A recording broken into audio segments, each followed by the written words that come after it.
Olá, seja muito bem-vindo de volta à nossa série Panorama da Literatura Russa.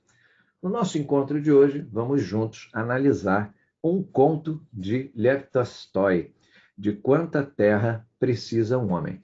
Nessa primeira parte, a leitura do conto, e na segunda parte, a sua análise e comentários críticos. De quanta terra precisa um homem?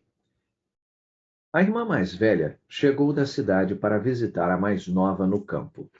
A mais velha era casada com um comerciante e vivia na cidade. Já a mais nova era casada com um mujik e vivia no campo.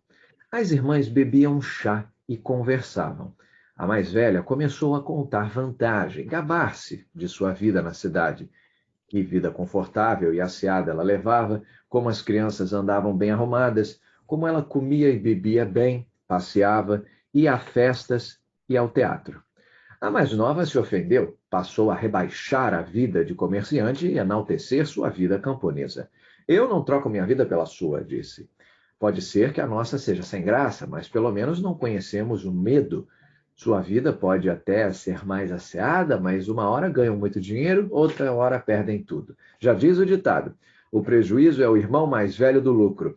Essas coisas acontecem, hoje rico, amanhã debaixo da ponte. A vida de Mujica é mais segura, pode ser magra, mas é longa. Não seremos ricos, mas teremos o suficiente. A mais velha começou a falar: o suficiente? No meio dos porcos e bezerros? Sem decoração, nem modos? Por mais que seu marido trabalhe, não viver e morrer no estrume e seus filhos também?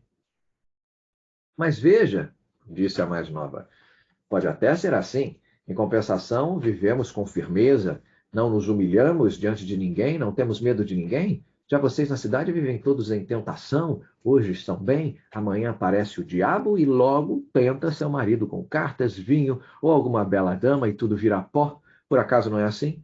Pacom, o dono da casa, ouvia a conversa das mulheres perto do fogão.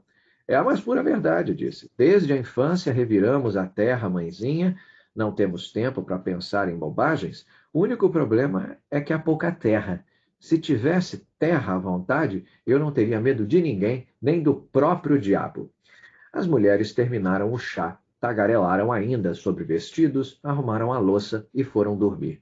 Mas o diabo, que estava atrás do fogão, ouviu tudo. Ele se alegrou ao ver a mulher do camponês encher o marido de elogios, gabar-se de que, se ele tivesse terra, nem o diabo o pegaria. Está bem, pensou, vamos ver quem leva a melhor. Eu lhe darei muita terra, e é pela terra que vou lhe pegar. Nas proximidades vivia uma pequena proprietária. Ela possuía 120 desityatinas de terra. Antes, vivia em paz com os mujiks, sem brigas, até o dia em que empregou um soldado aposentado para trabalhar como administrador, e ele passou a importunar os mujiks com multas. Não importava quanto Pacon se prevenisse, uma hora era o cavalo que se enfiava na plantação de aveia, outra uma vaca solta no jardim, ou ainda os bezerros que saíam para o campo. Tudo era motivo para a multa. Pacom pagava tudo, mas depois xingava e batia nos de casa.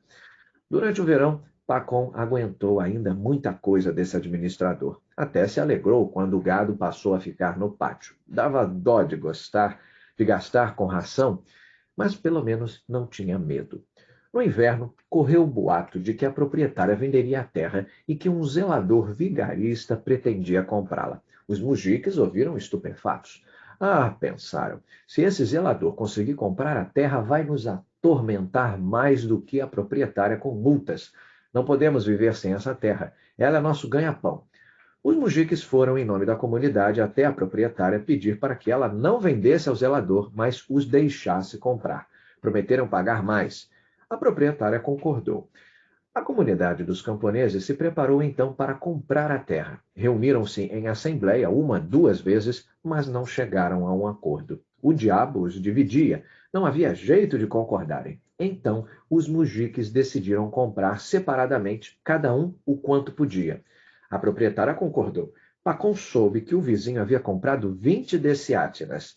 Pacon soube, sendo que metade do valor fora parcelado em um ano. Pacom teve inveja. Estão comprando toda a terra, pensou, e eu vou ficar de mãos abanando. Resolveu aconselhar-se com a esposa. As pessoas estão comprando, disse. Nós também precisamos comprar umas 10 dessiátinas. Senão não vai dar para viver. O administrador não dá sossego com as multas. E estudaram um jeito de comprar. Tinham 100 rublos guardado, venderam um potro, metade do apiário, colocaram um dos filhos para trabalhar e ainda tomaram emprestado do cunhado e assim juntaram metade do dinheiro. Pacom pegou a quantia, escolheu a terra, 15 dessiátinas, com um pequeno bosque, e foi negociar com a proprietária. Conseguiu um bom preço pelas 15 dessiátinas. Fechou o negócio e pagou o adiantamento. Foram à cidade, fecharam a compra, ele entregou a metade do dinheiro e comprometeu-se a pagar o restante em 2 anos. Assim, Pacom passou a ter sua terra. Pegou sementes emprestadas, semeou e teve boa safra. Em um ano, conseguiu pagar a proprietária e o cunhado. Assim, Pacom se tornou um senhor de terras. Arava, semeava, cortava o feno, cortava as estacas e levava o gado para pastar em sua própria terra. Quando saía para arar ou para olhar as searas e prados, não cabia em si de alegria. Parecia-lhe que ali a grama crescia e as flores floresciam de forma completamente diferente. Antes, quando viajava por ali, era apenas uma terra qualquer, mas agora ela se tornara absolutamente especial. Pacom vivia assim, contente. Tudo estaria bem, não fossem os mujiques que começaram a atacar seus prados e cereais. Pediu respeitosamente para pararem, mas não cessaram. Ora, os pastores soltavam as vacas no prado, ora, os cavalos saíam para pastar cereais à noite. Pacom os enxotava e perdoava. Não levava à justiça. Depois se aborreceu e foi dar queixa no Volost. Ele sabia que os mujiques faziam aquilo porque havia pouca terra. Não por maldade, mas pensou: não posso deixar para lá, senão vão acabar com tudo. Preciso dar uma lição. Deu lição uma vez, outra vez, multaram um, multaram outro. Os vizinhos começaram a ter raiva de Pacom. Voltaram a invadir, mas agora de propósito. Um deles se enfiou à noite no bosque e derrubou vários limoeiros para pegar a entrecasca. Pacom passou pelo bosque e viu algo esbranquiçado. Se aproximou. Os limoeiros estavam jogados, só se destacavam os toquinhos. Se ao menos tivesse cortado as pontas do arbusto, se tivesse deixado um que fosse, mas o malfeitor havia arrancado todos. Pacom se enfureceu. Ah, pensou, se conseguir descobrir quem fez isso, vai me pagar. Pensou, pensou, só pode ter sido Sionka. Foi procurá-la em casa. Não achou nada, só briga. Pacom teve ainda mais certeza de que fora Semion. Entregou uma petição. Levou o caso à justiça. Julgaram, julgaram e absolveram o Mujik. Não havia provas. Pacom ficou ainda mais ultrajado, brigou com o suboficial e com os juízes. Os senhores estão do lado dos ladrões, disse. Se ao menos os senhores mesmos vivessem honestamente, não absolveriam ladrões. Terminou brigando com os juízes e os vizinhos, começaram a ameaçar com incêndios. Pacom podia até ter mais espaço na sua terra, mas passou a ter menos espaço na comunidade. Naquela época, corria o boato de que o povo estava partindo para outra região. Pacom pensou: eu mesmo não tenho motivos para sair da minha terra, mas se algum dos nossos fosse embora, teríamos mais espaço. Eu ficaria com a terra deles, ajustaria as coisas, a vida ficaria melhor. Aqui é muito pequeno. Certa vez, Pacom estava sentado em casa quando apareceu um mujique que estava de passagem. Deixou que o mujique pernoitasse. Deu-lhe de comer, conversavam. De onde Deus o trouxe? O mujique disse que vinha lá de baixo, depois do Volga. Estava trabalhando lá. Conversa vai, conversa vem. O mujique contou que o povo estava se mudando para lá.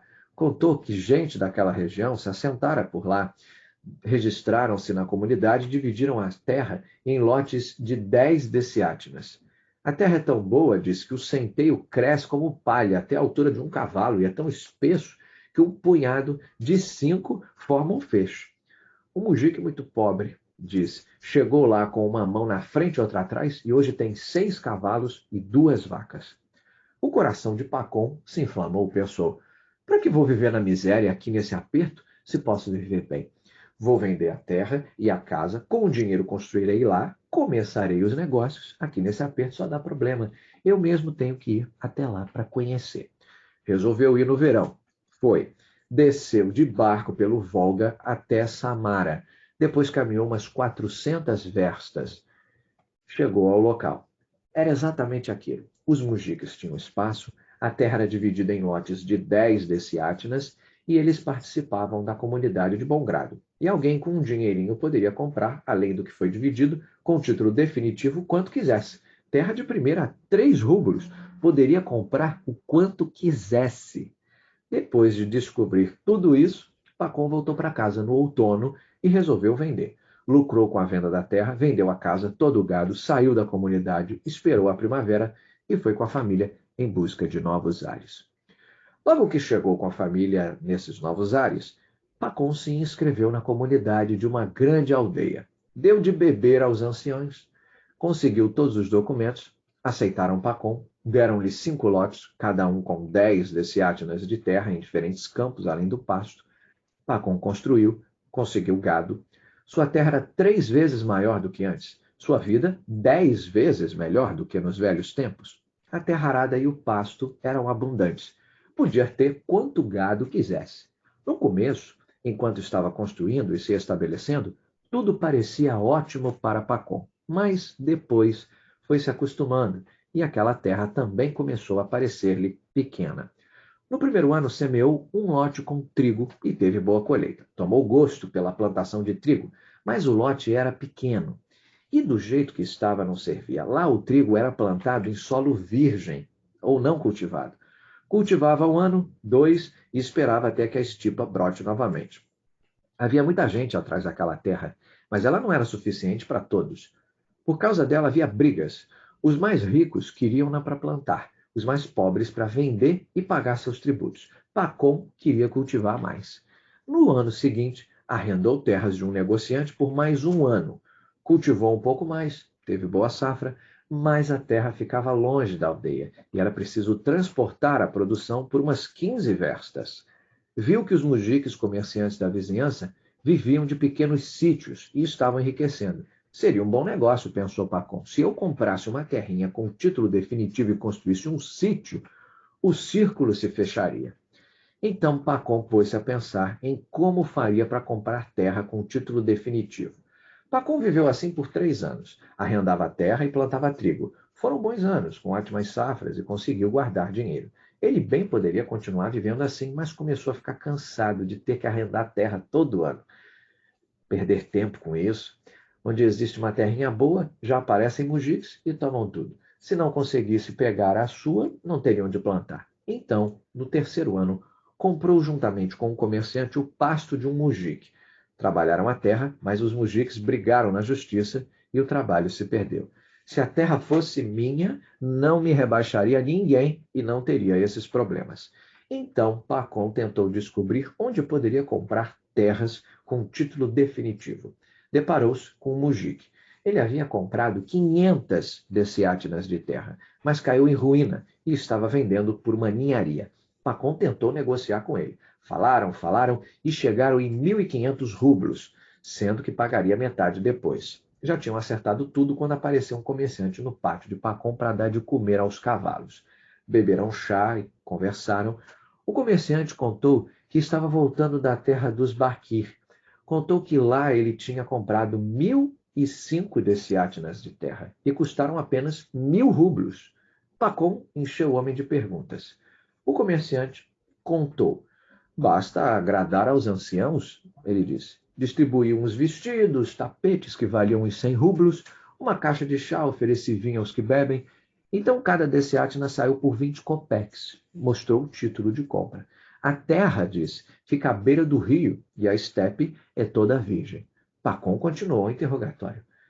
A terra lá é tanta, disse o comerciante, que nem um ano é possível percorrê-la.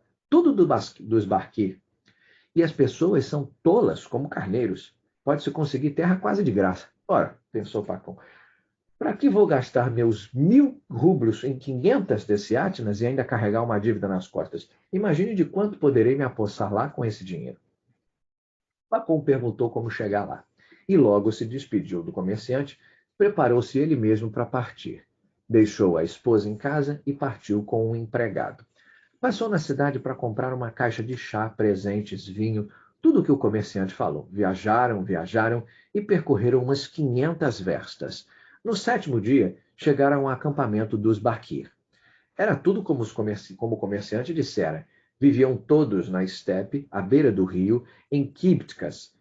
Eles mesmos não lavravam nem comiam pão. Na estepe, o gado e os cavalos andavam livres em bandos. Os potros ficavam amarrados atrás das quípticas e as fêmeas eram levadas até eles 2 vezes por dia. As éguas davam leite e dele era feito cumes. As mulheres mexiam o cumes e produziam queijo. Os homens só faziam tomar cumes e chá, comer carne de carneiro e tocar gaita. Todos eram tranquilos, alegres e festejavam o verão todo. O povo era completamente ignorante, não sabia russo, mas era afável. Assim que viram Pacom, os Barquir saíram de suas tendas e cercaram o visitante. Encontraram um tradutor. Pacom disse-lhe ter vindo por causa da terra. Os Barquir se alegraram, pegaram Pacom e o levaram para uma boa quíptica. Fizeram-no sentar num tapete sob uma almofada de penas, sentaram-se ao redor e ofereceram chá com cumes. Mandaram abater um carneiro, ofereceram-lhe a carne. Pacom pegou os presentes do tarantás e distribuiu entre os Baquir. Pacom entregou os presentes e dividiu o chá entre eles. Os Baquir se alegraram. Cochicharam entre si, e em seguida pediram que o tradutor lhes dissesse. Pediram para falar, disse o tradutor, que eles gostaram muito de você e que entre nós existe o costume de fazer de tudo para agradar os convidados e retribuir-lhes o presente. Você nos presenteou, agora diga algo que queira de nós para que possamos presenteá-lo. O que eu mais quero de vocês, disse Pacom, é a terra. De onde eu venho, a terra é pequena e o solo está desgastado. Disse, mas vocês têm muita terra e das boas. Nunca tinha visto algo assim. O tradutor repassou a mensagem. Os Barqui falaram, Pacom não entendia o que diziam, mas via que estavam alegres, gritavam algo, riam. Aquietaram-se, em seguida olharam para Pacom e o tradutor disse, mandaram dizer que lhe darão de bom grado quanta terra quiser. É só mostrar qual e será sua. Conversaram mais um pouco e começaram a discutir. Pacom perguntou sobre o que estavam discutindo. O tradutor disse, uns dizem que é preciso perguntar ao ancião sobre a terra, do contrário não será possível. Já outros dizem que não é necessário. Os Baquir discutiam quando, de repente, apareceu um homem com um chapéu de pele de raposa. Todos ficaram em silêncio e se levantaram. O tradutor disse, é um ancião em pessoa. Naquele momento, Pacom ofereceu ao ancião o melhor roupão e ainda 5 libras de chá. Ele aceitou e se sentou no lugar de honra. Em seguida, os Baquir começaram a dizer algo para ele. O ancião ouviu, assinou com a cabeça para que se calassem e começou a falar com Pacom em russo. Ora, disse, tudo bem, pegue o que quiser. Terra há muita. Como assim pegar o quanto quiser? Disse Pacom. É preciso garantir. Dizem que é sua, depois tiram. Agradeço por suas palavras bondosas, disse. De fato, os senhores têm muita terra, e eu só preciso de um pouco, mas precisaria saber qual será a minha. Então temos que, de alguma maneira, medir e garantir o que será meu. A vida e a morte estão nas mãos de Deus. Os senhores são pessoas boas, dão, mas pode ser que seus filhos queiram tomar de volta. É verdade, disse o ancião. É preciso garantir. Pacom começou a falar. Ouvi dizer que aqui esteve um comerciante e que o senhor também lhe deu terra e um título de compra. Gostaria que fizesse o mesmo por mim. O ancião entendeu tudo. Podemos fazer isso, disse. Temos um escrivão, vamos até a cidade e providenciamos todos os papéis. E qual será o preço? Nosso preço é único, 1.000 rublos por dia. Pacom ficou sem entender. Que medida é essa por dia? Quantas dessiátinas dá isso? Nós não sabemos contar assim. Vendemos por dia. O quanto conseguir percorrer a pé em um dia será seu. E o preço por dia é 1.000 rublos. Pacom ficou surpreso. Mas se for contar o quanto se percorre em um dia, será muita terra. O ancião riu-se. Toda sua, disse. Há apenas uma condição. Se no mesmo dia você não voltar ao ponto de onde começou, perderá seu dinheiro. Mas como faço para marcar por onde passei? Disse Pacom. Ficaremos no local que você escolher e você seguirá, fará um círculo, levará a pá consigo e, onde for preciso, marcará os cantos com uma sequência de buracos e colocará relva. Depois passaremos de buraco em buraco com um arado, pegue o quinhão que quiser, desde que até o pôr do sol esteja de volta ao lugar de onde começou. Tudo o que percorrer será seu. Pacom se alegrou. Decidiram sair no dia seguinte cedo. Conversaram, beberam mais cumes, comeram carneiro, ainda beberam chá, a noite caiu. Os Baquir colocaram Pacom para dormir num colchão de penas, e cada um foi para sua tenda. Prometeram partir com o nascer do sol e retornar até o pôr do sol ao local marcado. Pacom deitou no colchão de penas, mas não pregou os olhos, só pensava na terra. Vou conseguir uma quantidade enorme de terra, pensou. Em um dia percorrerei umas 50 verstas. Os dias nessa época do ano são longos e 50 verstas é muita terra. As piores venderei ou deixarei para os mujiques ficarei com as melhores e me estabelecerei nelas. Levarei 2 bois para arar e contratarei 2 funcionários. Vou arar umas 500 deciátinas, o restante será para o gado. Pacom passou a noite toda em claro. Só foi cochilar um pouco antes do amanhecer. Assim que pegou no sono, teve um sonho. Sonhou que estava deitado naquela mesma quíptica e ouviu que do lado de fora alguém gargalhava. Queria ver quem estava rindo, então se levantou. Saiu da quíptica e viu o próprio ancião dos Baquir sentado segurando a barriga com as 2 mãos, rolando e gargalhando de alguma coisa. Aproximou-se e perguntou: Está rindo de quê? Viu que já não era mais o ancião dos Baquir, mas o comerciante que outro dia passara na sua casa e contara sobre a terra. Então perguntou ao comerciante: Faz tempo que está aqui? E já não era o comerciante, mas o próprio Mujik que bem antes viera lá debaixo. Em seguida, Pacom viu que aquele também não era o Mujik, mas o próprio diabo, com chifres e cascos, sentado gargalhando, e diante dele havia um homem descalço deitado de camisa e calça. Pacom olhou fixamente. Quem era aquele homem? Viu que ele estava morto e que era ele próprio. Pacom despertou horrorizado. Despertou, veja só o que fui sonhar, pensou. Olhou para trás e viu pela porta aberta que estava ficando claro. O dia começava a raiar. É preciso acordar o povo, pensou. Está na hora de partir. Pacom levantou-se, acordou e o empregado no tarantais ordenou que atrelasse os cavalos e foi acordar os Baquir. Já está na hora de ir para a estepe medir a terra, disse. Os Baquir levantaram, arrumaram tudo e o ancião chegou. Começaram novamente a tomar cumes. Ofereceram chá para Pacom, mas ele não quis esperar. Se é para ir, então vamos, disse. Já está na hora. Os Baquir partiram, alguns a cavalo, outros em tarantás. Pacom foi com o empregado em seu tarantás, levando consigo a pá. Ao chegarem na estepe, a aurora despontava. Subiram uma pequena colina, um chicã na língua do Baqui, desceram dos cavalos e tarantais e se reuniram em grupo. O ancião se aproximou de Pacom e apontou com a mão. Aí está, disse. Até onde os olhos conseguem alcançar, é tudo nosso. Escolha o que quiser. Os olhos de Pacom arderam de desejo. A terra era toda virgem, plana como a palma da mão, preta como papoula. Nos vales havia grama até a altura do peito. O ancião tirou o chapéu de pele de raposa e colocou no chão. Esta será a marca. Você sairá daqui e retornará para cá. Tudo o que percorrer será seu. Pacom tirou o dinheiro, colocou no chapéu, tirou o cafetá, ficou apenas com a podióvka, apertou mais o cinto embaixo da barriga, colocou a bolsa com pão no peito, levou o cantil de água preso no cinto, puxou o cano da bota, pegou a pá com o empregado e estava pronto para ir. Pensou, qual direção tomar? Qualquer uma era boa, pensou, dá na mesma. Vou na direção do nascer do sol. Rosto na direção do sol, esticou as pernas e esperou até que o sol aparecesse no horizonte. Pensou, não vou perder tempo. É até mais fácil caminhar enquanto está fresco. Assim que o sol jorrou atrás do horizonte, Pacom jogou a pá nos ombros e foi para a estepe. Pacom começou a andar, nem devagar nem rápido. Depois de uma versta, parou, cavou um buraco e colocou a relva para que ficasse mais visível. Seguiu adiante, esticou as pernas e apertou o passo. Distanciou-se mais um pouco, cavou outro buraco. Pacom olhou para trás. Ainda era possível ver bem o Chican sob o sol. O povo continuava lá. As rodas do tarantrais brilhavam. Pacom estimava ter percorrido 5 verstas. Começou a sentir calor. Tirou a podióvka, colocou sobre os ombros e seguiu adiante. Andou ainda cerca de 5 verstas. Começou a ficar quente. Olhou para o sol, já era hora de pensar no café da manhã. Já se foi uma parte, pensou Pacom.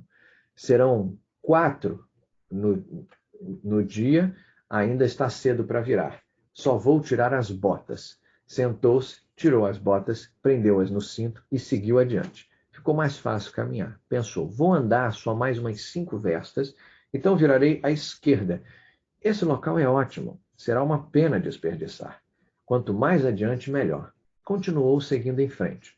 Olhou para trás, mal dava para ver o Chica.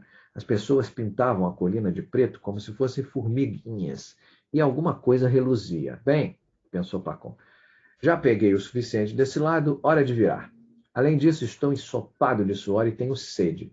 Parou, cavou um buraco um pouco maior, colocou a relva, pegou o cantil, bebeu e virou à esquerda. Caminhou, caminhou, a grama era alta e estava quente.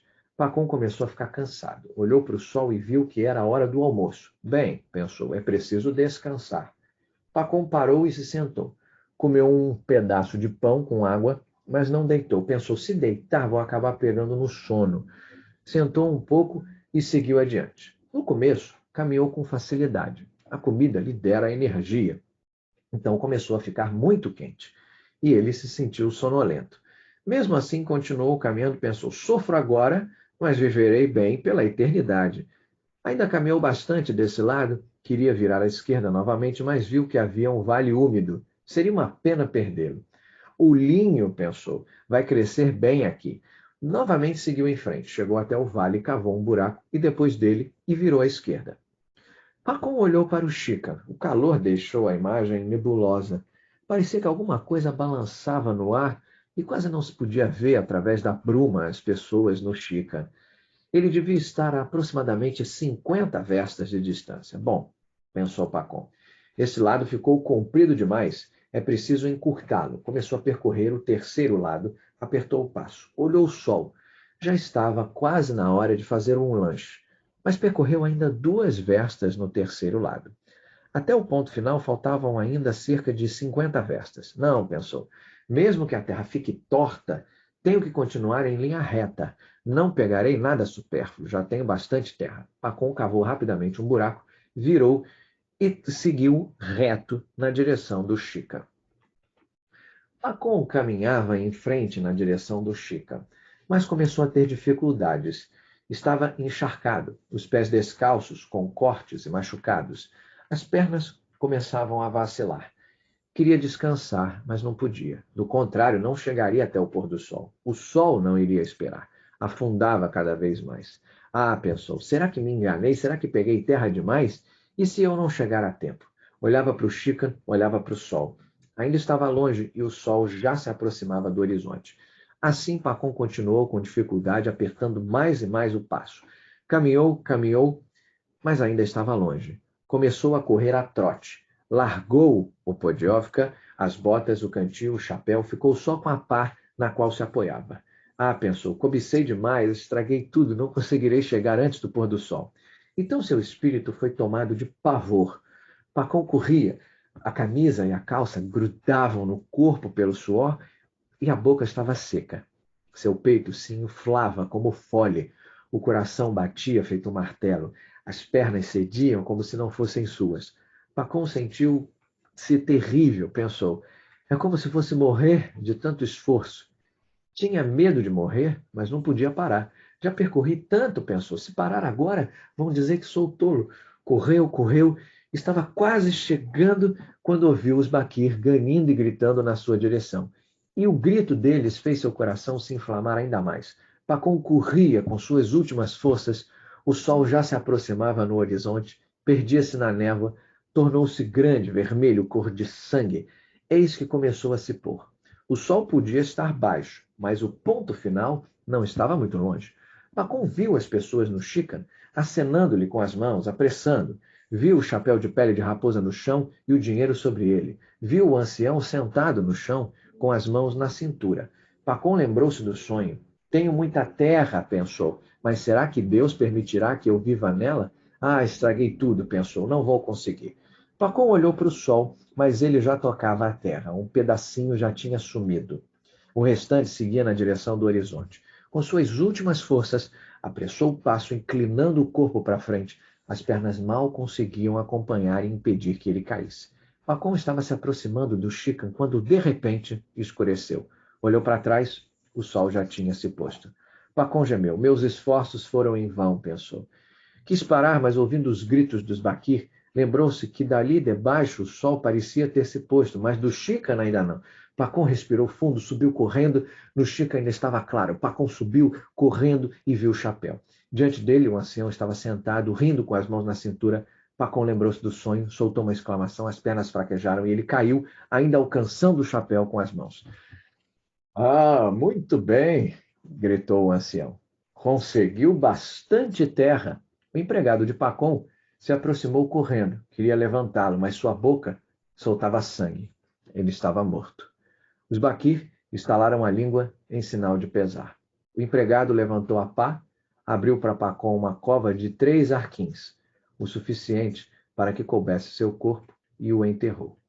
Tradução de Priscila Marques.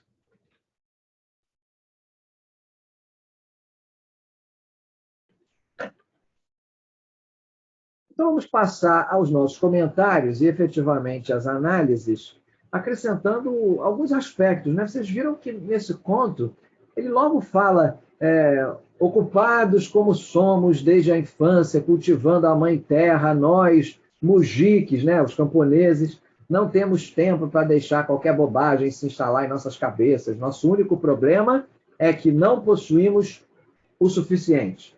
E aí ele fala, se eu tivesse muita terra, não teria medo do próprio diabo.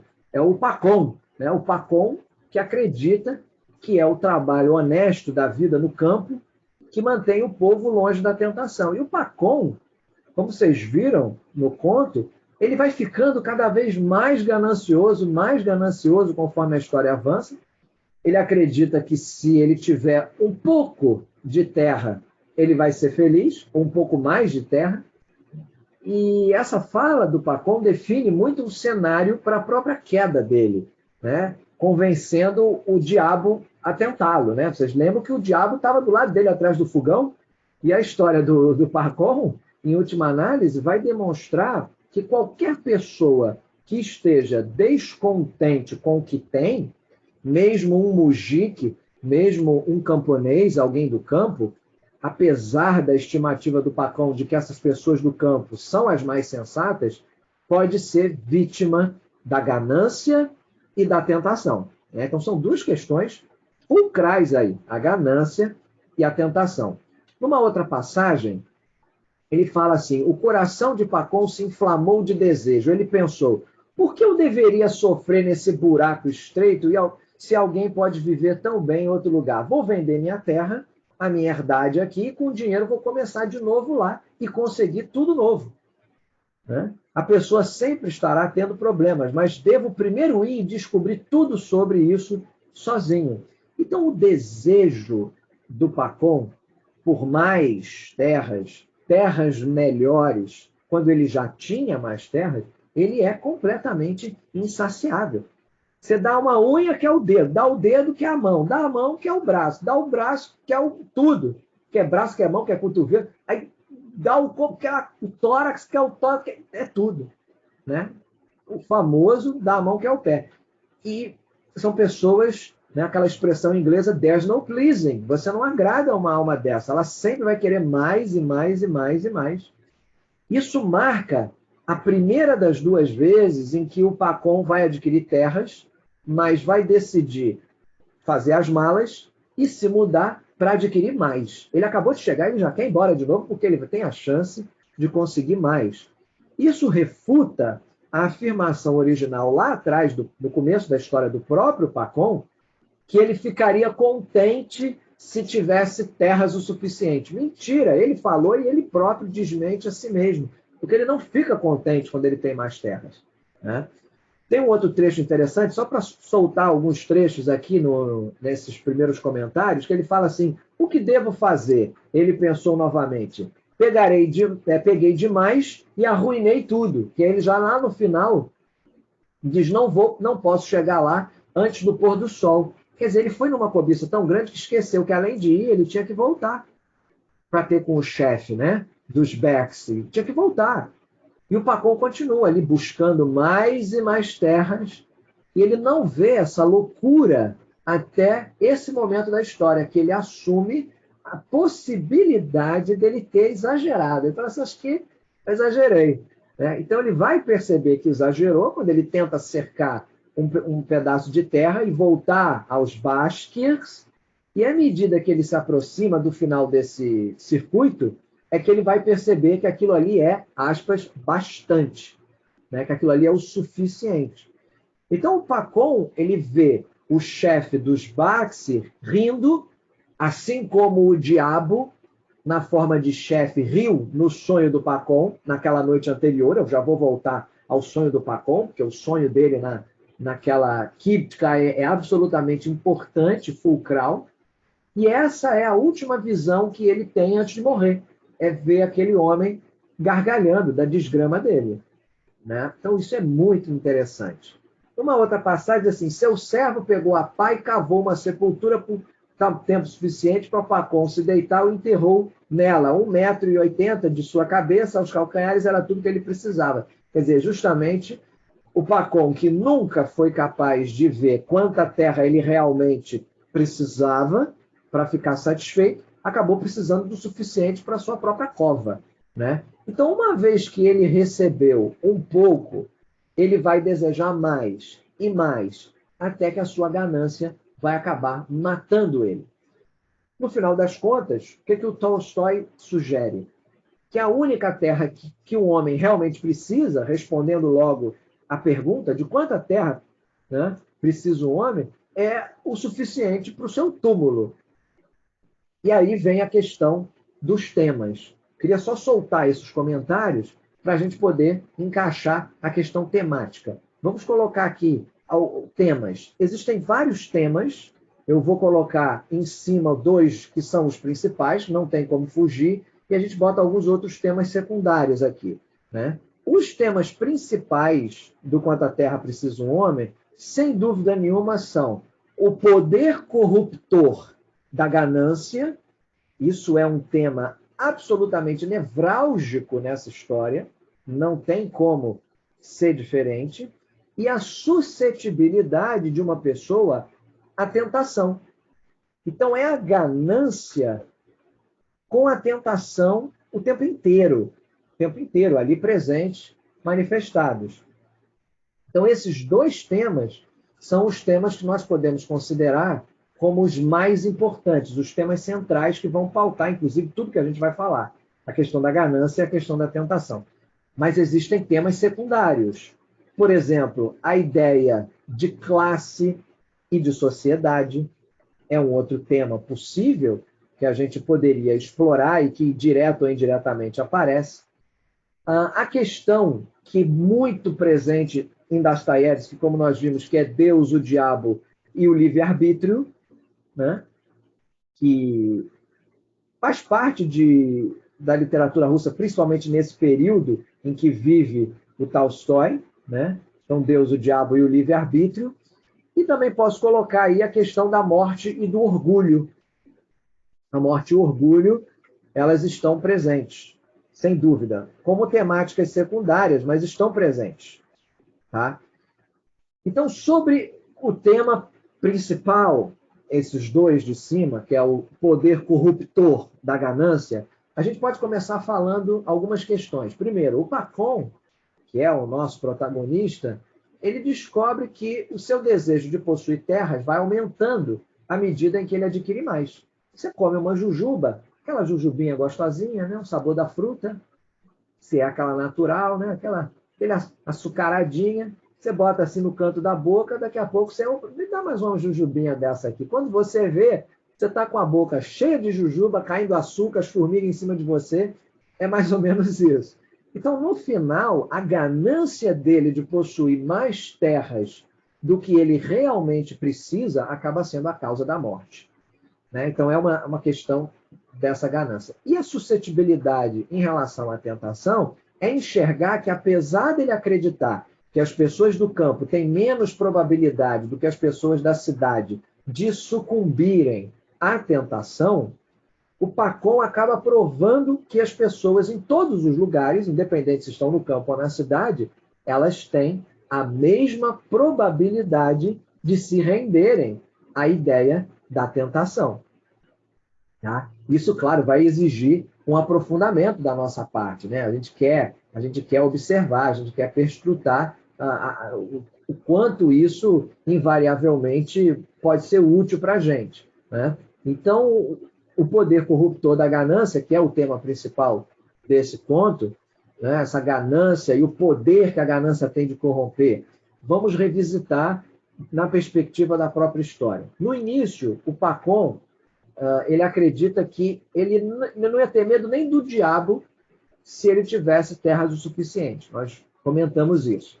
Só que o diabo começa a tentar, fala assim, ó, então deixa comigo. E o Pacon vai ter oportunidade atrás de oportunidade de adquirir mais terras.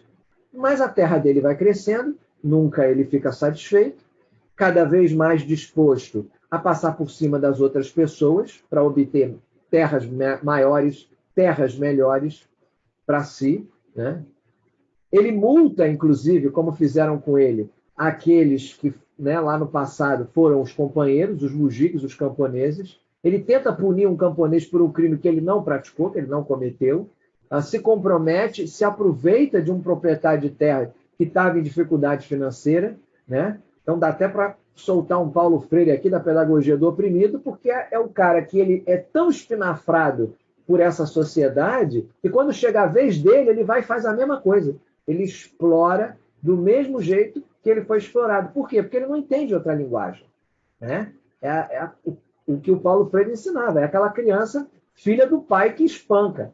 E o pai espanca, quando ele for pai, ele vai espancar também, porque para ele aquilo foi ensinado como sendo a maneira de educar. Você dá amor largando o braço, né? Então, quando o Pacon começa a se parecer justamente com aqueles que ele criticava, que ele odiava, porque lembra, ele fala, ele multava o povo da comuna, ali ele está multando também. E chega a informação sobre os basquirs, né, que formam para Pacon, que eles vão vender a quantidade de terra que ele conseguir alcançar a pé em um dia, né? Ele mentalmente traça ali um pedaço de terra naquela estepe, que vai levar o resto do dia para ele marcar, e pega a pá, que é o símbolo da ganância. A pá simbolicamente representa a ganância. Isso é uma coisa legal, porque vocês agora, a essas alturas de tantos contos que nós analisamos juntos, já começam a perceber que é importante você prestar atenção em objetos simbólicos, representativos nos contos, como foi o caso do nariz, como é o caso da chalaça, né? Como já vimos em outros contos. E aqui é importante essa pá. Essa pá é o símbolo da própria ganância. E embora ele veja aquelas terras, e não são terras convencionais, mas ele aceita as condições. Falar, isso aqui não estou acostumado com esse negócio. Espera aí, eu tenho que percorrer as terras. Isso não é algo normal, mas eu vou aceitar, porque ele diz, ele se garante, eu vou andar aqui e vou pegar essas terras, né? Então, um lote de terreno que leva ali um dia inteiro para andar seria, a essa altura, o suficiente. Só que nem mesmo isso vai ser suficiente para satisfazer o Pacon. E ele vai alterar o caminho para incluir mais terras. Ele fala, aquilo ali tem um riachozinho, poderia ser bom botar o riacho. Aí ele vai lá na ganância. Então, à medida que ele vai avançando, quer botar mais um pouco, já está suando, feito um condenado, já tirou o sapato, já está com o pé todo machucado, com as galochas penduradas na cintura, e ele acaba superestimando aquela distância, né, que ele poderia percorrer num circuito de um único dia, numa jornada, e a ganância, por fim, mata ele. Então, essa suscetibilidade, né, a questão da ganância e a suscetibilidade à tentação, traz o conceito da ironia. E parte da ironia desse conto de Tolstói vai residir no fato de que o Pacon e a sua esposa acreditam piamente que as pessoas no campo são menos suscetíveis à tentação do diabo.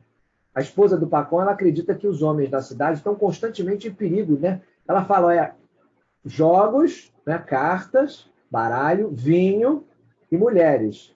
Até aquela velha história, parece até que os objetos em si têm alguma capacidade de fazer alguma coisa, né? Não é quem joga a carta, não é quem bebe o vinho, não é quem tenta, né, agarrar as mulheres, enfim. Mas deixa para lá, porque essa é uma querela, na verdade, muito do século XX e, obviamente, do início do XXI. Mas, no entendimento delas, esses elementos urbanos são extremamente corruptores, né? E as pessoas vão ser corrompidas por esses elementos com bastante frequência. E como aquele velho provérbio, né? Que o diabo ele opera ali nas mãos ociosas, o Pacon vai afirmar que trabalho árduo na vida do campo é que vai tornar os camponeses ocupados demais. O camponês não tem tempo para ser tentado. Embora ele não seja tentado nem por carta de baralho, nem por vinho, nem por mulheres, ele já erra lá no começo da história. Por quê? Porque ele está descontente com o que ele tem, pelo menos dentro da visão de mundo dessa sociedade. Então, simplesmente dando a Pacon o que ele deseja, que é mais e mais terras, só com essa questão, com essa oferta, o diabo é capaz de corrompê-lo por meio da ganância e com isso mata. Na verdade, faz com que ele se mate pela própria ganância. Então a história de Pacon demonstra, portanto, que qualquer coisa pode levar à tentação.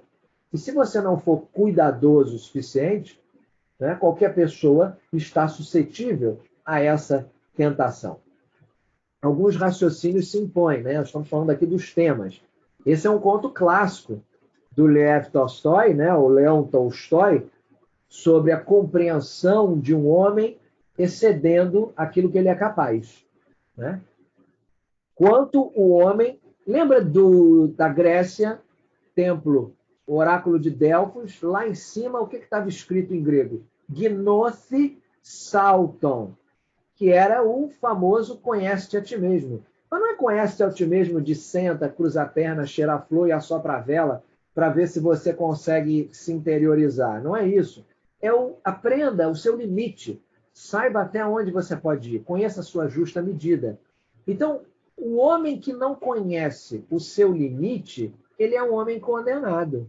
Gnosis saltam lá dos gregos. Conhece-te a ti mesmo. Então, é uma compreensão que o homem tem que vai exceder aquilo que ele pode alcançar. Então, buscando riqueza nessa aquisição de terras, ou terras, em vez de buscá-las naquela humildade da vida familiar do camponês, do mujique, o Pacon, como se ele estivesse zombando de Deus e cai nas garras do demônio, né? A história de Tolstói, ela vai se assemelhar muito à parábola do tolo rico, que é uma parábola contada por Jesus, que aparece no Evangelho de Lucas, capítulo 12, versículos 16 a 20. Nessa passagem do Evangelho de Lucas, um fazendeiro rico vai destruir os seus celeiros e vai construir outros maiores para armazenar o trigo dele, né? Ele pensa ali com os botões, pensando consigo mesmo, que ele alcançou, digamos, segurança para o resto da vida. Só que, em vez disso, no momento exato em que ele olha para os seus domínios com aquela satisfação complacente, Deus vai repreender o bocó, o seu doido, o seu tolo. Essa noite a sua alma vai ser exigida de você, né? Olha só, Lucas 12, versículos 16 a 20. E propôs-lhe uma parábola dizendo: a herdade de um homem rico tinha produzido com abundância, e arrazoava ele entre si, dizendo: que farei? Não tenho onde recolher os meus frutos. E disse: farei isto, derrubarei os meus celeiros, vai pensando no Pacon, e edificarei outros maiores. E ali recolherei todas as minhas novidades e os meus bens. E direi à minha alma: alma, tens em depósito muitos bens para muitos anos. Descansa, come, bebe e folga. Mas Deus lhe disse: louco, esta noite te pedirão a tua alma. E o que tens preparado, para quem será? Né? Lembrando que o Pacom, em vários momentos, fala das plantações, das sementes do trigo. E aqui no Evangelho também é trigo. Então, essas coisas não são fortuitas. Pelo amor de Deus, não vamos achar que o Tolstói, um homem que entendia profundamente o cristianismo, a ponto, né, de fundar o tostoísmo, seria uma pessoa ignara dessa parábola em Lucas. Então, o Pacom de Tolstói, ele é, portanto, um homem descontente com a sua sorte na vida, que ele não vai buscar o contentamento no lugar certo. Isso, puxando para a linha do final do século XX e do XXI, é a própria imagem do ego, né? Porque o ego, ele manda você buscar uma coisa onde ela nunca pode estar. A pessoa, eu estou insatisfeito. Não, olha, se você passar nesse concurso, você vai ficar bem. A pessoa passa no concurso em primeiro lugar e ela se sente frustrada. Ela fala, cadê aquela vontade de viver que eu achei que eu ia sentir? Não teve. Não, mas sabe o que é? Que você tinha que ter um carro do ano, era isso. Se você arrumar um carro do ano, com certeza você vai se sentir regozijado. Aí a pessoa vai e faz uma prestação em 60 meses do carro do ano e cadê o regozijo? Não encontrou. Não, mas se você se casar, aí a pessoa casa. Mas se você tiver 2 filhos, a pessoa arruma 2 filhos. Quando a pessoa já está burra velha, já toda caquética, que não aguenta mais nem ficar em pé, aí é que ela vai entender que, na verdade, ela estava procurando uma coisa onde ela nunca podia estar. Ela vai entender que aquilo era interno, aquilo era efetivamente interior. Né? Então, é preciso, diz indiretamente o Tolstói, buscar o seu contentamento na fonte adequada, ou seja, onde ele tem que estar. E essa ostentação do Pacom, de que com terra suficiente ele não ia ter medo nem do diabo, é, na verdade, uma rejeição a Deus como seu protetor e como seu benfeitor. Nossa, mas está parecendo catecismo isso aqui. Mas a gente tem que entender com a cabeça do Tolstói. Não adianta nada a gente fazer aqui uma análise onde cada um de nós vai dizer o que a gente entendeu. Não, a gente tem que ver o que Tolstói, dentro do seu tempo, com suas condições, não pretendia, mas foi capaz de compor, porque esse era o entendimento dele. Lembrem, Tolstói era um homem de muitas leituras, e a pessoa pensa assim, mas será que não podemos fazer uma comparação com o Fausto de Goethe?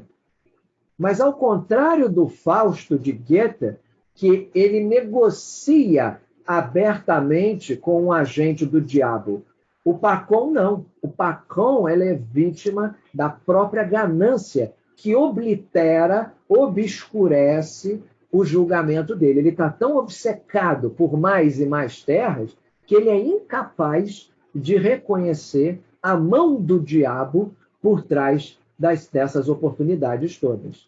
Então, essa claramente é que é a falha moral que Tolstói procura sublinhar na história. O sacrifício de uma confiança básica em Deus e a renúncia da bondade humana básica e da responsabilidade pela aquisição de bens, que vão trazer ao homem a ruína terrena e a condenação eterna. Você me disse que ia voltar na questão do sonho. Vou voltar. Porque, se vocês pensarem, lá no meio da história aparece aquele sonho. Ele está dentro da Kíptica, né, aquela casa ali dos povos das estepes.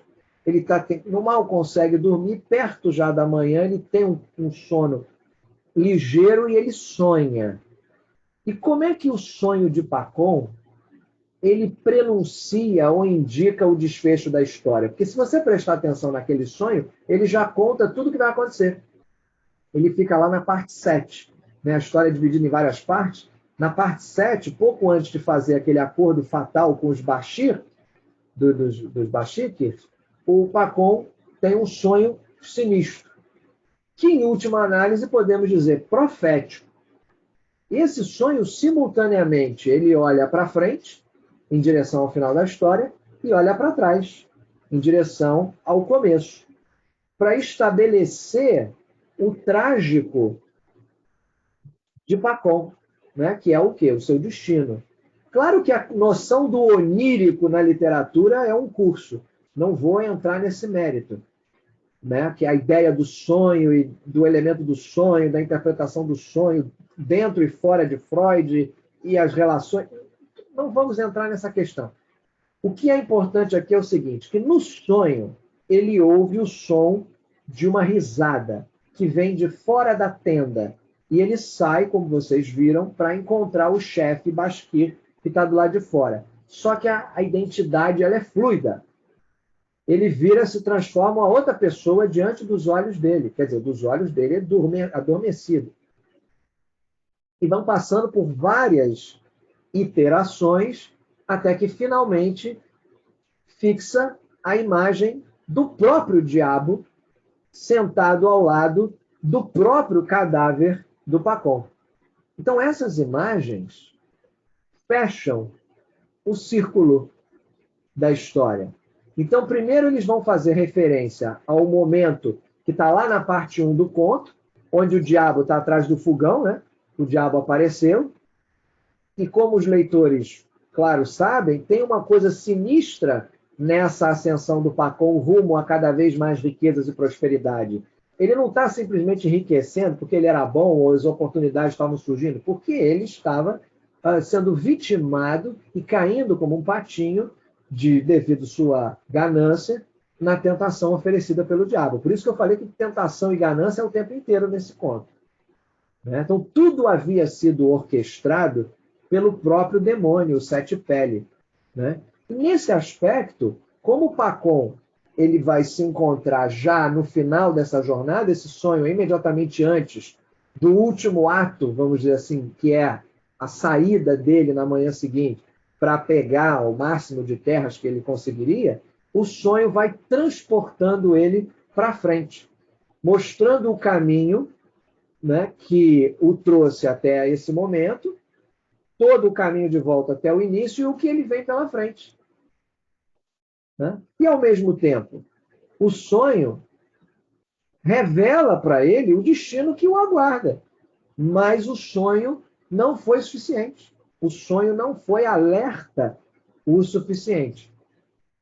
A gente chama isso em literatura e também, claro, na linguagem comum, de prenúncio. É um prenúncio do que vai acontecer com o Pacon. Então, o sonho é um prenúncio. Né? O sonho é um aviso, é uma admoestação que ele, Pacon, sossega o facho, você não precisa de tanta terra, você já tem terra o suficiente. Calma, Pacon, calma! E tapa na cara do Pacon. Foi isso que o sonho fez. Mas ele não quer ouvir, ele quer terra. Ele vai pegar a terra, ele vai correr atrás da terra, ele vai pegar a pá, vai cavar, vai enfiar uma relva e vai pegar a terra, terra, terra, terra, terra, aquela obsessão dele. Então, o sonho disse claramente, se você continuar nesse caminho, lembre-se, é o sonho, e ele nada. Né? Então, nessa barganha que ele faz com os Bashkirs, tudo vai ser posto a perder, justamente pela ganância dele de terras, excedendo e muito a ideia do bom senso. Então, o Pacon vai se esforçar além do que podia, e no esforço de tentar fechar o ciclo a tempo de ir e voltar, morreu. Morreu de esforço, morreu de ganância. Então, no sonho, o futuro e o passado estão ligados, dando a Pacon um alerta sobre o custo da sua ganância e o destino que o vai aguardar caso ele continue nesse caminho que ele vem trilhando. Então, se a gente for raciocinar e acrescentar alguns elementos a mais na nossa análise, vamos pensar, claro, que o Tolstói vai escrever e publicar o De Quanta Terra Precisa o Homem 25 anos depois que o Alexandre II aboliu a servidão em todo o Império Russo, em 1861, libertando ali, efetivamente, como já cansamos de falar, mais de 23 milhões de servos. Claro que os efeitos da reforma do Alexandre vão reverberar pelas gerações seguintes. E isso vai impactar tanto os ricos quanto os pobres. E a história do Tolstói, De Quanta Terra Precisa o Homem, é um exemplo das dificuldades resultantes dessa ação aparentemente boa. Porque enquanto os servos conquistaram a sua liberdade, eles vão receber um pouco mais, né? E a sobrevivência? A sobrevivência, essa sim é uma luta constante. Terra boa e disponível vai ser escassa antes e depois da libertação dos servos. E os servos libertos tinham que pagar taxas altíssimas, que frequentemente consumiam toda a renda que eles recebiam. Isso fica muito nítido pelas relações, as transações, a questão do arrendamento, ele queria o título da terra, né, que é o papel para confirmar. Então, a reforma do Alexandre vai forçar os ricos proprietários de terras a vender terras aos servos recém-libertados, deixando até mesmo aqueles que eram ricos com quase nada. Porque se o camarada tem uma quantidade de terra enorme, mas aquilo é mantido graças à mão de obra servil, como que ele vai continuar sustentando aquilo depois de tanto tempo? Os proprietários de terras, eles eram pagos pelo governo na forma de títulos, que após uma grande dedução dos impostos, como sempre acontece com os ricos, rapidamente vão cair de valor esses títulos e vão se tornar inúteis. Essa é a bem da verdade. E nos anos que vão se seguir a emancipação, as estruturas econômicas e sociais da Rússia vão se apresentar verdadeiramente à beira do colapso constantemente, levando aí revoltas camponesas, mujiques, e muitas agitações civis como resultado dessas desigualdades sociais. Tolstói fez parte desse movimento artístico que nós já conversamos aqui, conhecido como realismo, né? Que vai se originar na literatura francesa e na literatura russa do século XIX. Outras obras, como O Crime e Castigo, do Fyodor Dostoiévski, que nós estudamos, Pais e Filhos, do Turgenev, vão procurar representar a vida como ela acontecia, prestando muita atenção a esses cenários familiares, ocorrências mundanas. E a obra do Tolstói vai descrever de forma semelhante essas observações comuns e vai se envolver em assuntos que são facilmente relacionáveis. O Tolstói, ele foi consumido pela ideia, pelo pensamento do que é efetivamente o significado da vida e da morte. Isso durante boa parte da sua carreira como escritor, né? Se não da sua vida. E esse é o tema frequente das obras do Tolstói. Tanto que as maiores obras do Tolstói, como a gente falou, Guerra e Paz, analisamos, ou pelo menos tentamos apresentar uma visão panorâmica, o Anna Karenina e a morte do Ivan Ilitch, que vamos juntos observar no próximo encontro, todas essas obras giram em torno do significado da vida e da morte. E aqui no De Quanta Terra Precisa um Homem, não vai ser diferente. Então, as obras do Tolstói, elas costumam servir como guias morais, promovendo uma justiça social, uma tolerância e igualdade, e os princípios de resistência, não violência, que vão influenciar muita gente, né? Vocês sabem disso. O Martin Luther King era fã, né? O Martin Luther King Jr. era fã do Tolstói. Mahatma Gandhi era fã do Tolstói. E o próprio Tolstói foi muito influenciado pelo Henry George, que era um economista e também jornalista dos Estados Unidos, que argumentou que a terra e todos os outros recursos naturais devem ser propriedade coletiva da sociedade. Para não ter esse problema de você morre, abre inventário, todo mundo mete pé, e aí vem um e outro briga. Então, essa influência está claramente aqui em De Quanta Terra Precisa um Homem. Outras obras que vão explorar a propriedade privada da terra vão incluir, por exemplo, um discurso de 1754 sobre a origem e a base da desigualdade entre os homens do Rousseau, o Jean-Jacques Rousseau, onde o Rousseau vai questionar as origens da desigualdade social entre os homens, né? E vai considerar que essa desigualdade é, na verdade, uma questão natural. Claro que, com o tempo, isso vai ser derrubado, mas é a ideia do Rousseau em pleno século XVIII. Em última análise, a gente pode dizer que o Rousseau argumenta, assim como Tolstói, que a desigualdade social é produto da sociedade civilizada. A desigualdade social é produto da sociedade civilizada. Por quê? especificamente por causa da propriedade privada da terra. Então, se vocês pensarem em larga escala, não só a história pela história, como nós vimos no primeiro bloco, mas a história e o seu tempo, e bota Tolstói aí no meio, a gente vê que o panorama, o pano de fundo no qual essa história é escrita, são os desdobramentos 25 anos depois da emancipação dos servos russos. Então, embora o Tolstói fosse um aristocrata, grande proprietário de terras, conde Leão Tolstói, ele era fortemente a favor da nova política, que visava transformar esses servos em cidadãos livres e independentes, capazes ali de trabalhar nos seus próprios terrenos, na sua própria terra, e poderiam comprar de algum proprietário. Só que Tolstói estava preocupado com uma das consequências que foram imprevistas, né, na emancipação dos servos. Havia um perigo real, e isso aparece na história, ele sentia isso, de que os camponeses libertos desenvolvessem uma atitude, digamos, doentia em relação à terra, que agora eles passavam a ter o direito de possuir e trabalhar, e lavrar. Então, Tolstói acreditava, de uma forma muito apaixonada, que os camponeses tinham, e de fato deveriam ter, uma relação quase mística com o solo sob os pés.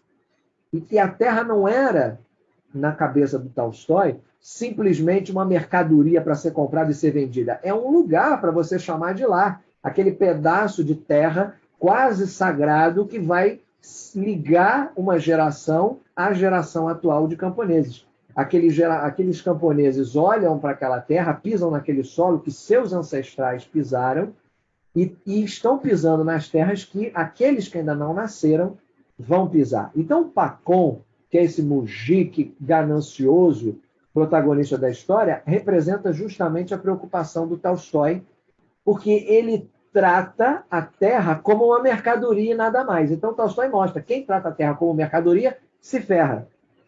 Ele fica obcecado em comprar o máximo de terra possível, com essa crença de que isso vai tornar ele bem-sucedido, que vai fazer com que a vida dele seja plena.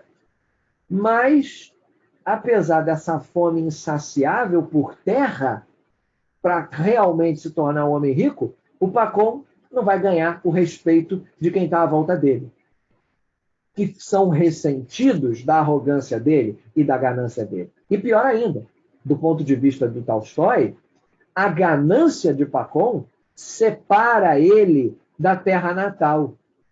E quando ele fica lá perambulando para todo lado em busca de mais e mais terras, não é à toa que ele morre em terra estrangeira. Então, pega bem esses detalhes, que são coisas que um leitor do século XIX contemporâneo a Tolstói iria pescar e a gente hoje já tem mais dificuldade. Então, à luz das opiniões do Tolstói sobre peregrinação de terra natal, é muito apropriado que o Pacon encontre o seu fim prematuro bem longe de casa, lá na terra, inclusive, dos estrangeiros, dos bascos. Isso é um alerta que Tolstói faz.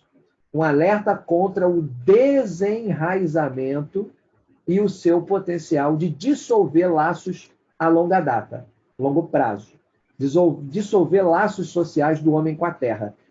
Tolstói considera que esses laços são um componente essencial de qualquer sociedade em funcionamento, especialmente a sociedade rural russa, que ele venera profundamente. Então, Pacon, como todos os outros mujiques camponeses, tem sim, reconhece Tolstói, um direito pleno à liberdade, só que não pode abusar. E é isso que o Pacon faz. Ele abusa dessa liberdade, vira as costas para o povo dele, se torna um individualista, um egoísta, coloca a aquisição de riqueza material acima dos valores espirituais do lar, né? E esse lar que o Tolstói associa ao camponês russo. Isso é fundamental para entender um pouco da visão que teriam naquela época dessa história. Então, o Tolstói ele considerava que a força reveladora de uma moral e o poder de atingir um público maior são os elementos centrais de uma história. E esses dois elementos estão aqui presentes o tempo inteiro. Esse é o estilo do Tolstói. Quando alguns críticos dizem que não é um conto de Tolstói, mas sim uma parábola de Tolstói, eles estão chamando a atenção justamente para a função didática, para o elemento pedagógico de Tolstói, que era muito mais vivo para aquela época do que hoje, embora hoje ele ainda está presente. E aí você pode, por exemplo, pensar numa questão que aparece no livro de Provérbios da Bíblia, que é também, junto com aquela passagem de Lucas, uma epítome do que está acontecendo aqui. Né? É um trecho bastante sintomático dessa realidade. Vejam aqui, vou botar para vocês. Olha lá. Provérbios 28, 22. O que quer enriquecer depressa é homem de olho maligno, porém não sabe que a pobreza há de vir sobre ele. Fica aí metendo a mão em tudo, passando a mão em tudo, que daqui a pouco você estribucha, dá 3 suspulinhos e uau, cai para o lado e morre. Né? Então, numa parábola, por que os críticos falaram parábola de Tolstói? Porque numa parábola, o foco está integralmente num ou no máximo 2 personagens. Numa circunstância muito específica que oferece o conflito, que oferece o desafio, e esses protagonistas, ou esse único, geralmente, protagonista, como é aqui o caso, Pacom, apesar de aparecer a cunhada, aparecer a irmã, aparece o servo que vai com ele, mas não interessa. O principal é ele, o foco é dele, o único personagem que tem realmente o desafio que eles devem enfrentar está sendo narrado. Então, o único personagem totalmente desenvolvido no conto é Pacom. É Pacom. Nem a esposa dele, nem a irmã mais velha, a cunhada dele, nenhum dos companheiros camponeses, mujiques, vai receber uma identidade. É Pacom quem é distinto. É Pacom quem conhecemos. Então, Tolstói quer fazer o quê? Que nós, leitores, nos concentremos integralmente na situação do Pacom, enquanto ele busca essa fortuna. Então, isso caracterizaria, pelo menos do ponto de vista formal, uma parábola, muito mais do que um conto. E Tolstói gostava disso, porque ele pretendia transmitir esses sentimentos do amor de Deus e, claro, a importância do amor ao próximo. Então, a forma de parábola, ela tem o objetivo de transmitir esse sentido proposital de falta de arte. O Tolstói tinha suas querelas, né? Da questão da arte. Ele quer botar ali uma simplicidade de estilo narrativo, um conteúdo em que a história pareceria inevitável. Então, na verdade, essa forma, esse elemento formal da parábola, exige uma atenção cuidadosa para justamente alcançar esse efeito.